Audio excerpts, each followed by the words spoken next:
let's dive in. We're tackling something super interesting today, genetic variations in us, Homo sapien. I've got this really cool research you sent over, and I can't wait to break it all down.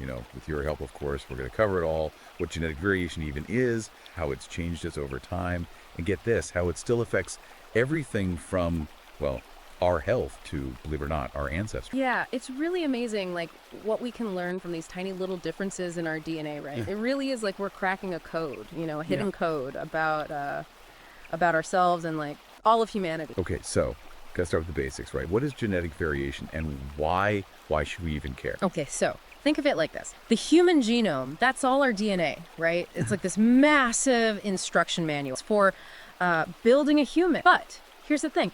Not everyone has the exact same instruction. You know what I mean? There are little like variations, almost like typos. They're in different people's genetic code. And well, these variations, they're what makes each of us unique. They influence everything from how we look to, how likely we are to get certain diseases. So it's like we all have the same basic blueprint, but with like little tweaks and edits. Oh, yeah, exactly. It's like, okay, we all have the same cookbook, right? But, and here's the kicker, everyone uses kind of different ingredients or cooks for a different amount of time, And even those little changes, they can lead to, well, pretty big differences in how the final dish turns out. That's a really good way to put it. Now, how do these variations even happen? Like, is it random? Is there a reason? Well, that's where evolution comes in. Over millions of years, right? The genetic variations that helped our ancestors, survive and make babies, those were more likely to be passed down. That whole process, that's what we call natural selection.